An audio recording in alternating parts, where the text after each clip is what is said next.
All right, back to the economy now. President Trump says, and I'm going to quote, egg prices are way down from the Biden-inspired prices of just a few weeks ago. Groceries and gasoline are down. Also now, if the Fed would do the right thing and lower interest rates, that would be great. End quote. That is from Mr. Trump. That is his second posting regarding Fed policy. So joining us now to chew on it, E.J. Antoni, Unleash Prosperity Senior Fellow and Heritage Foundation economist, and our very own Brian Brenberg, co-host of the fabulous Big Money Show every day from 1 to 3 p.m. E.J., what do you think about Mr. Trump's investment advice to the central bank?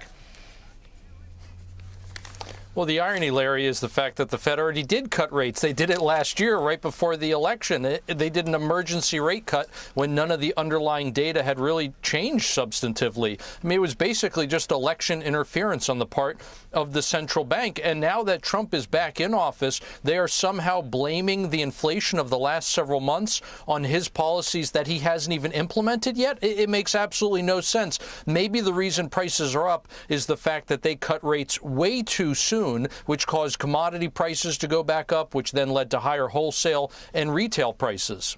But Brian, you know, Mr. Trump is quoting falling prices on eggs and gasoline. And as somebody who knows a bit about him, having worked in the first term, you know, he particularly keys to, oil prices and gasoline prices. So what do you think? Does he have a point, or should he keep his nose out of it and wait? I mean, long-term rates have also come down. They have, and I like what he's doing, because I think the best way to force the Fed is to force the bond market by doing things the bond market sees as anti-inflationary, which egg price is good, gas price is good. And I'm with them on this. I mean, I think America wants a little bit lower interest rates, mostly because the biggest contributor to inflation right now is the stuck housing market, okay? And it's going to be stuck as long as mortgage rates stay high relative to those really low COVID rates. So I think he's speaking the right language. And if you listen to Scott Besson, of course, he's saying, look, the president's focused on the 10-year bond. And that's the right place to be focused. So do Doge. Keep bringing these prices down, and eventually the Fed has to concede. They'll say, okay, we've got to lower the prices because, Mr. President, your fiscal policy warrants it. And I like that he's going after that. Yeah, and let's go to that fiscal policy stuff. You know, if you listen, AJ, if you listen to the liberal media, the only thing that's going on in the Trump administration is tariffs, okay? Now, we can talk about tariffs. I don't believe they're inflationary. I don't believe tariffs are recessionary. But there are other components.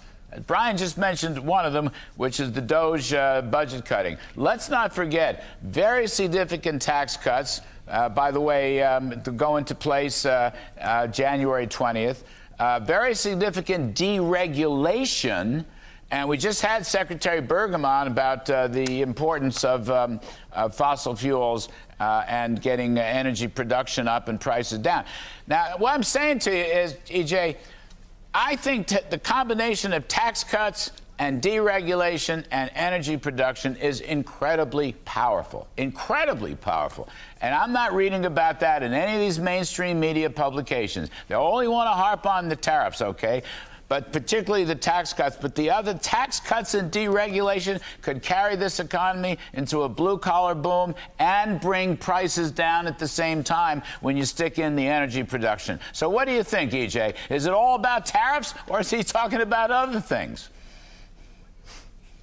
Larry, tariffs are such a small part of this entire equation. You're absolutely right. Everything you just outlined there, the entire supply side effort of this administration is truly remarkable. And you're right. That is what is going to carry this market. That is what is going to carry this economy. It's what's going to boost growth. It's what's going to boost standard of livings and reduce the cost of living. And if you need any proof of that, you can simply look at this president's first term, where he did all of these things. Now he's trying to do them even more, but he did them at least to some extent in his first term. It produced very positive results. We saw, for example, the average American got more in their weekly paycheck. Not only did they get more, but they could buy more with those larger paychecks. Conversely, the last administration under Biden, we saw exactly the opposite of these pro-growth, of these supply-side policies, essentially literally the opposite of everything Trump is trying to do right now. And the result was standard of living's going down while cost of living went went up.